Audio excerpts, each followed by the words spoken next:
নতুন এক রাজনৈতিক বিতর্কে আলোচনার কেন্দ্রে উঠে এসেছেন সংসদ সদস্য হান্নান মাসুদ। এবার তার বিরুদ্ধে নির্বাচনী হলফনামায় মিথ্যা তথ্য দেওয়ার অভিযোগ তুলেছেন বিএনপি নেতা রাশেদ খান। সোমবার নিজের ভেরিফাইড ফেসবুক পেজে দেওয়া এক পোস্টে রাশেদ খান প্রশ্ন তোলেন, যদি কোনো প্রার্থী হলফনামায় অসত্য তথ্য দিয়ে থাকেন তাহলে কি তার সংসদ সদস্য পদ বাতিল হতে পারে? রাশেদ খানের দাবি, সম্প্রতি একটি টেলিভিশন টকশোতে অংশ নিতে গিয়ে হান্নান মাসুদ নিজেই স্বীকার করেছেন যে আইনজীবীর পরামর্শে তিনি হলফনামায় কিছু তথ্য বাস্তবতার সঙ্গে মিলিয়ে দেননি।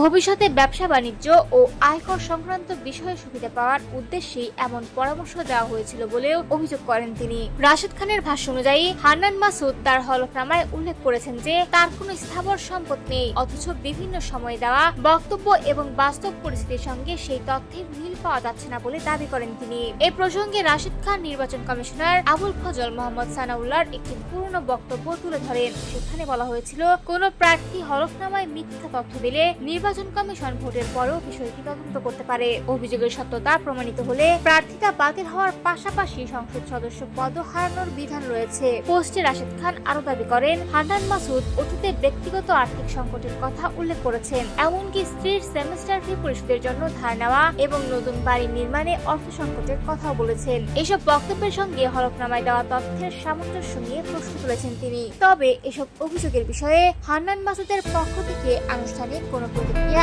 এখনো পাওয়া যায়নি।